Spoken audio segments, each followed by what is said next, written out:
कि इंडिया में one nation one act यानी कि यूनिफॉर्म सिविल कोड जो है वो अप्लाई किया जा सकता है? देखिए, 23 नवंबर 1948 में कॉमन सिविल कोड के बारे में पहले ही बात कर दिया गया था, ठीक है। और ऑलरेडी हमारे संविधान में 5 बार शैल वर्ड यूज किया गया है। हमारे आर्टिकल 44 ने पहले पहले ही ये बात कह दी थी। तो कॉमन लॉ जो कॉमन सिविल कोड जो है ये पहले ही क्लियर कर दिया गया था। Uniform civil code is a proposal in India to formulate and implement personal laws. ये मैंने आपको अंग्रेजी में समझाया है। अब बात आती है कि यूनिफॉर्म सिविल कोड एक ऐसी चीज है जिससे जिससे किसी भी रिलीजन, कास्ट, क्रीड को डिस्क्रिमिनेट नहीं किया जाएगा, बल्कि एक भारत, एक संविधान की बात की जा रही है, एक कानून की बात की जा रही है।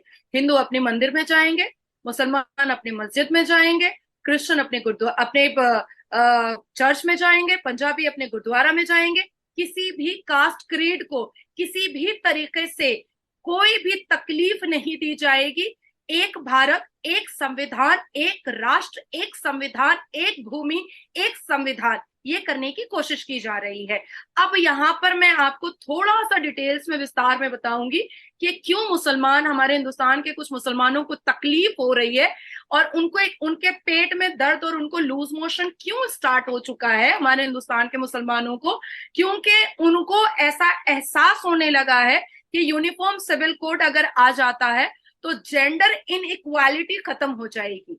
और जेंडर इनइक्वालिटी अगर खत्म हो जाती है तो हमारे मौलाना सैयद अरशद मदनी, जो देवबंद समाज के सबसे बड़े और मुसलमान समाज के ठेकेदार बनकर बैठे हुए हैं हमारे हिंदुस्तान में, उन्होंने अपने अपने स्टेटमेंट में कहा है कि मुसलमान औरतें औरतों के बराबर हो जाएंगी। मौलाना शफीकुर रहमान बर्क, जो हमारे हिंदुस्तान में मुसलमान समाज के ठेकेदार बनकर बैठे हैं, दाढ़ी और टोपी में खुद की आइडेंटिफिकेशन छुपा करके, उनका कहना है कि औरतों की बराबरी मर्दों से कभी नहीं हो सकती है और यूनिफॉर्म सिविल कोड एक जरिया है औरतों को मर्दों के बराबर खड़ा करने का, ठीक है।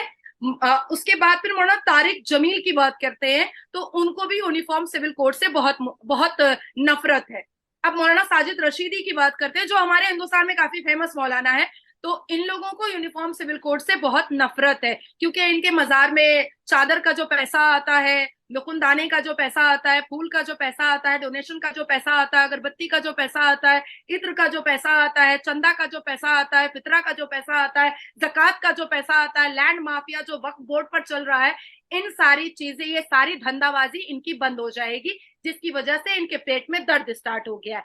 अब मैं आती हूँ कुरान पर, क्योंकि लोग समझ नहीं पाएंगे कि अरे यूनिफॉर्म सिविल कोड ला रहे हैं क्योंकि मोदी जी ऐसे ही पाकिस्तान में हवा बना हुआ है कि मोदी जी हिंदुत्व को ज्यादा सपोर्ट करते हैं और मुसलमानों को डिप्राइव करके रखे हुए हैं। वो भी मैं आपको एग्जांपल दे दूं। हलाला, सूर्य अल बकर वर्सेस 2.230 में ये साफ लफ्जों में लिखा हुआ है, हलाला इज अ सिन। कुरान कहता है इकरा, पर हमारे मौलाना कहते हैं मत पढ़ो, लड़कियां मत पढ़ो।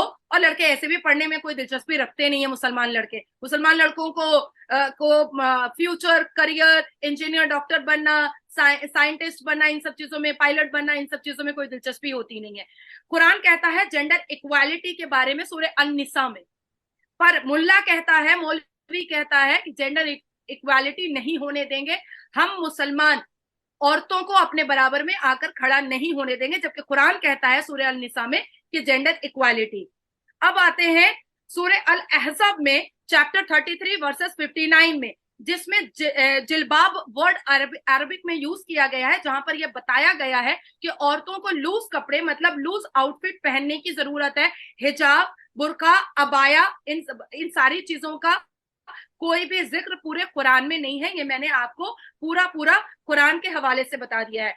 अबू मरतहद, जो मैसेंजर थे खुदा के और जो प्रॉफिट मोहम्मद के पास जाया करते थे और बहुत सारे प्रॉफिट्स के पास जाया करते थे, उन्होंने कहा है कि मजार पर बैठना या मजार की वर्शिप करना या मजार पर सजदे मारना या माथा को फोड़ देना मजार पर, ये जो है ये कुरान के हिसाब से सिन है, पाप है। पर हमारे मुल्ला जो है हिंदुस्तान के, वो नहीं चाहते हैं कि मजार में ताला लगे, चाहे अजमेर शरीफ में जितने भी बलात्कार हो जाए और अजमेर 92 का किस्सा कितना ही सुप्रीम कोर्ट में खुल जाए कि वहां कितनी अश्लीलता होती है, वो ये लोग नहीं सामने लाना चाहते हैं।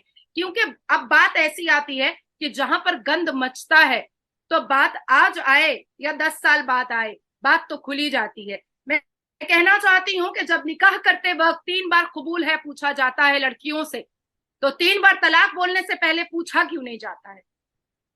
कौन सा कुरान है और कौन सा ये मुल्ला है जो कहता है कि 3 बार हम फोन पर तलाक दे देंगे और तलाक हो जाएगा?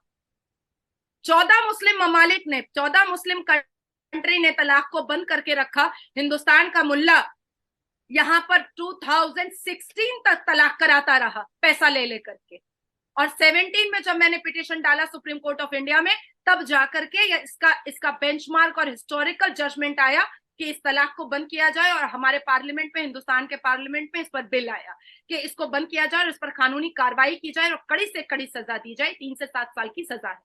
तो ये कौन सा मुल्ला है और ये यूनिफॉर्म सिविल कोड से इतना कौन सा डर है? कुरान तो कहता है जेंडर इक्वालिटी के बारे में, कुरान तो कहता है एजुकेशन के बारे में, कुरान तो हमें नहीं कह रहा है कि हमको बुरके में छुप जाना है, कुरान तो नहीं कह रहा है कि हम औरतों को सक्सेसफुल नहीं होना चाहिए, कुरान तो हमें सारी चीज की इजाजत दे रहा है।